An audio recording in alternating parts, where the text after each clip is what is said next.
Sebenarnya, saat peristiwa pembunuhan ini terjadi, Nur Rohman, kepala desa Losari Lor, sempat mendengar suara teriakan. Namun, ia sama sekali tak menyangka kalau teriakan itu adalah teriakan Lili yang sedang dianiaya. Waktu itu sekitar jam 23.30 kami mendengar jeritan dari rumah. Mendengar cerita itu dari sebelah barat rumah kami. Kebetulan korban berada di sebelah barat rumah kami. Kami bergegas keluar bersama dengan Mas Iksan. Kemudian kami mengejar sumber jeritan itu. Ternyata setelah ke sumber jeritan itu tidak ada apa-apa. Memang posisi pada waktu itu saya di posisi terang, sumber jeritan itu di posisi gelap. Kemudian kami tidak punya kecurigaan apapun, sehingga kami pulang lagi, artinya kembali ke rumah kami. Dalam kasus ini, Nur Rohman sangat menyesalkan sikap keluarga korban yang terkesan tertutup.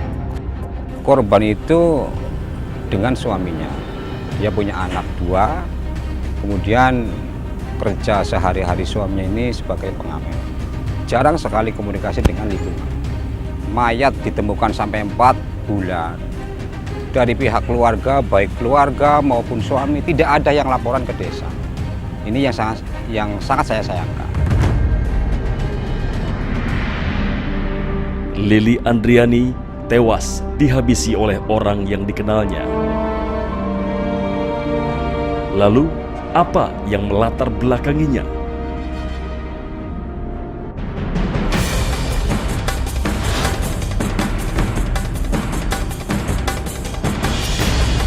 Misteri kematian Lili Andriani, wanita bertato yang mayatnya ditemukan di semak-semak, akhirnya terbongkar.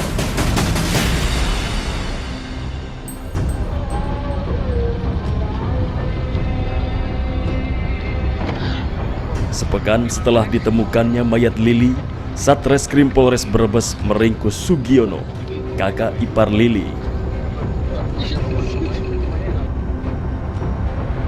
Sugiono merupakan pelaku pembunuhan Lili. Nama Sugiono muncul bukan tanpa bukti. Pada saat kemudian kita datang ke TKP, kita melihat ada kejanggalan-kejanggalan yang di situ.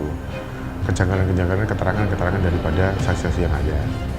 Termasuk dengan adanya mayat di situ sudah mengering selama 4 bulan, menurut keterangan dokter meninggal selama 4 bulan yang lalu.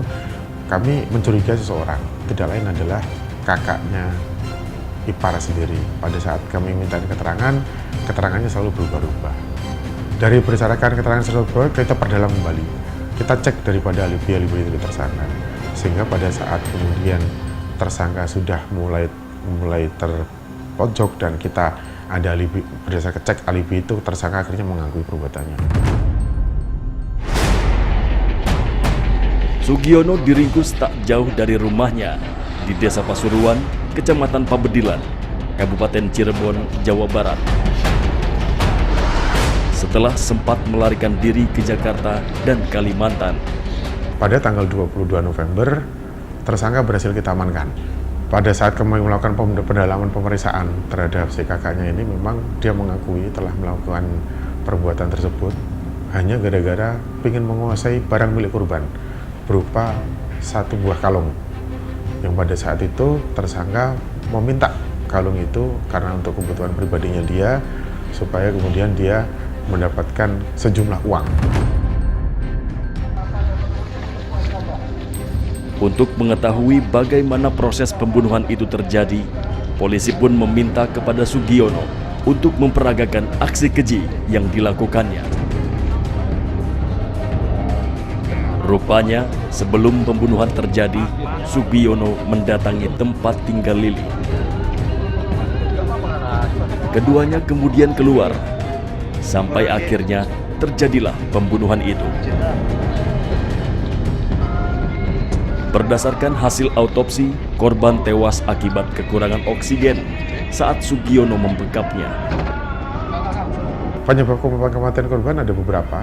Yang pertama adalah luka di bagian kepala sebelah depan karena ada cairan darah yang sudah mengering di bagian itu. Terus kemudian karena dia kekurangan oksigen.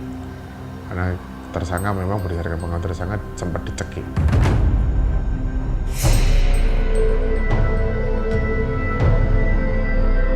Kini, Sugiono harus mempertanggungjawabkan perbuatannya.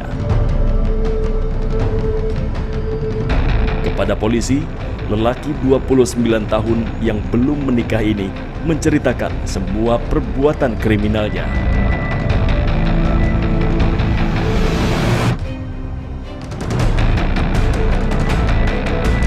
Sugiono pun terancam hukuman berat. Kami menerapkan pasal berlapis.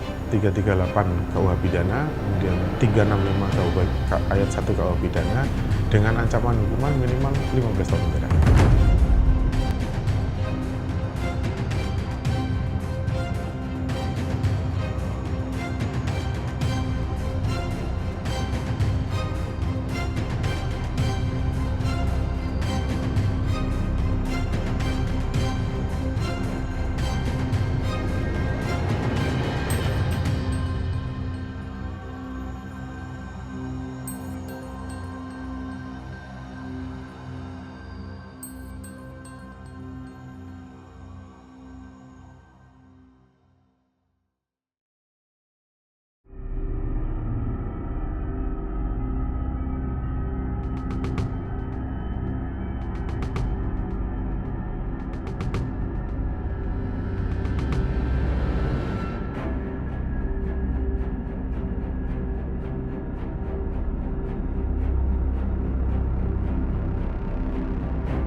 Sore itu kebetulan tepat hari Jumat Kliwon.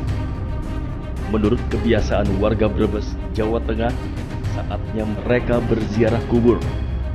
Tak terkecuali keluarga Lili Andriani.